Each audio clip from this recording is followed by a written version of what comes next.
Good morning students. मैं सपना सिंह, आपकी हिंदी टीचर। बच्चों, लास्ट पीरियड में हमने लेसन नंबर 9 का अध्ययन किया था। आज हम लेसन नंबर 10 गड़ा धन इसके बारे में पढ़ेंगे। बच्चों, ये आपकी पुस्तक में पृष्ठ क्रमांक 14 पे है और जो लेसन क्रमांक 10 गड़ा धन है, यह एक कहानी है। तो आज हम क्या करेंगे, इस कहानी को पढ़ेंगे और उसका अर्थ समझेंगे। गड़ा धन, गड़ा धन मतलब बच्चों आपको समझता ही होगा। सुंदरपुर गांव में रामदीन नामक किसान रहता था। उसके 4 बेटे थे। रामदीन स्वयं तो बहुत सारी परिश्रमी था, पर उसके चारों बेटे बड़े आलसी थे। हर समय इधर उधर बैठकर गप्पे मारा करते थे। रामदीन उनके इस अल्हड़पन से परेशान था। उसे हमेशा बेटों की भविष्य की चिंता सताया करती थी। वह दिन रात यही सोचा करता था कि बेटे अपना पेट कैसे पालेंगे। एक रात वह इन्हीं विचारों में खोया था। तभी उसकी पत्नी ने झिझकते हुए उसे एक उपाय सुझाया। उपाय सुनकर वह कुछ देर सोचता रहा, फिर एकाएक खुशी से उछल पड़ा। अगली सुबह रामदीन ने अपने चारों बेटों को बुलाकर कहा, मैं और तुम्हारी माँ अब बूढ़े हो गए हैं। हम दूर तीर्थ यात्रा पर जा रहे हैं। मैंने खेत में धन गाड़कर छिपा रखा है। यदि कोई ज़रूरत पड़े तो उसे निकाल कर उपयोग कर लेना। गड़े हुए धन की बात सुनकर बेटे खुश हो गए और उन्होंने अपने पिताजी को खुशी खुशी तीर्थ यात्रा पर जाने के लिए कह दिया।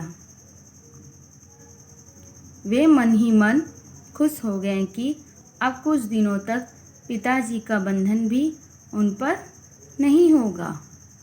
रामदीन के जाने के बाद कुछ दिनों तक तो सब कुछ सामान्य चलता रहा। उसके बाद पास का धन और घर का धान्य समाप्त होने लगा। अब चारों भाइयों को चिंता हुई। उन्होंने अपने पिताजी की कही बात याद की आ गई।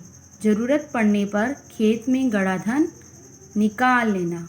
उन्होंने रात के समय खेत की खुदाई का काम आरंभ किया।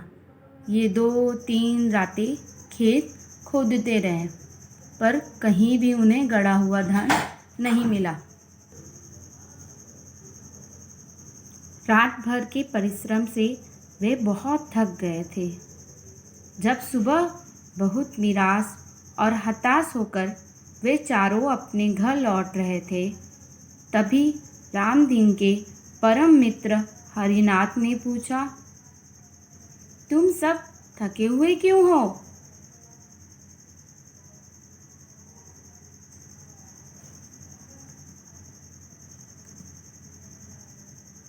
कारण जानने के बाद हरिनाथ ने उन चारों को एक सलाह देते हुए कहा,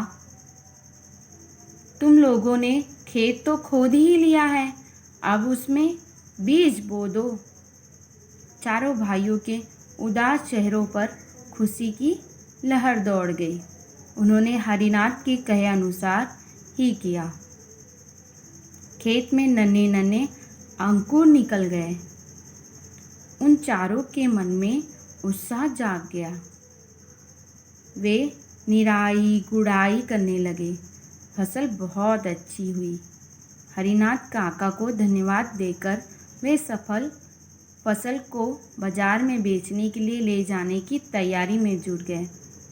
उसी समय तीर्थ यात्रा से रामदीन और उसकी पत्नी लौट आए। माता पिता के आते ही बेटों ने उनके चरण स्पर्श किए। गाड़ी में लदे फसल के बोरे देखकर रामदीन ने कहा, अब तुम्हें खेत में गड़े धन का राज समझ में आ गया होगा। चारों ने सिर हिलाकर स्वीकार किया और कहा, हाँ पिताजी, अब हम यह भी समझ गए हैं कि जीवन में परिश्रम के बिना कुछ भी नहीं, परिश्रम से ही धन पाया जा सकता है। बोध, जीवन में परिश्रम के बिना कुछ भी नहीं। बच्चों, ये हमारी पुस्तक का पृष्ठ क्रमांक 14 है, पाठ क्रमांक 10। अब हम क्या करेंगे, इस कहानी को पढ़ेंगे और उसके अर्थ को समझेंगे।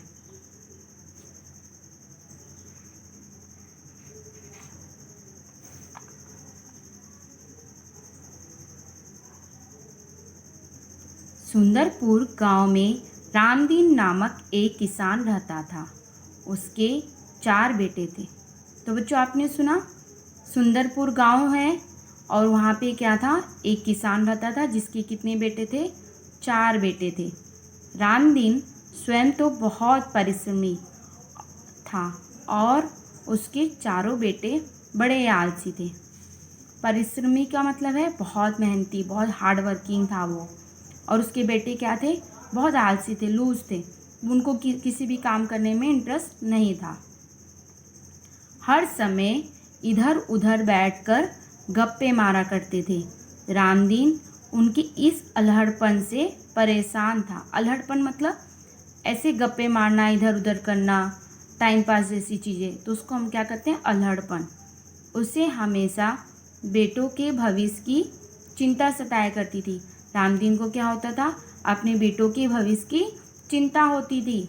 वह दिन रात यही सोचा करता था कि बेटे अपना पेट कैसे पालेंगे। रामदीन क्या सोचते थे, इन लोग तो कुछ काम नहीं करते हैं, पूरे टाइम गप्पे मारते हैं, तो ये क्या करेंगे, भविष्य में अपने पेट कैसे पालेंगे। एक रात वह इन्हीं विचारों में खोया था। तभी उसकी पत्नी ने झिझकते हुए उसे एक उपाय सुझाया। झिझकते हुए मतलब संकोच से, मतलब खुलकर ना बोलना, मतलब संकोच होना कि बोलें कि नहीं बोले। उपाय सुनकर वह कुछ देर तक सोचता रहा, फिर एकाएक खुशी से उछल पड़ा। रामदीन ने क्या किया, अपनी पत्नी का उपाय सुना और सुन के पहले एक बार सोचने लगा क्या ये सही है या गलत, और बाद में क्या सोच के उसने निश्चय किया, नहीं ये सही है, और वो खुश हो गया। अगली सुबह रामदीन ने अपने चारों बेटों को बुलाकर कहा, मैं और तुम्हारी माँ अब बूढ़े हो चुके हैं। क्या हो चुके हैं, मैं और तुम्हारी माँ दोनों बूढ़े हो चुके हैं।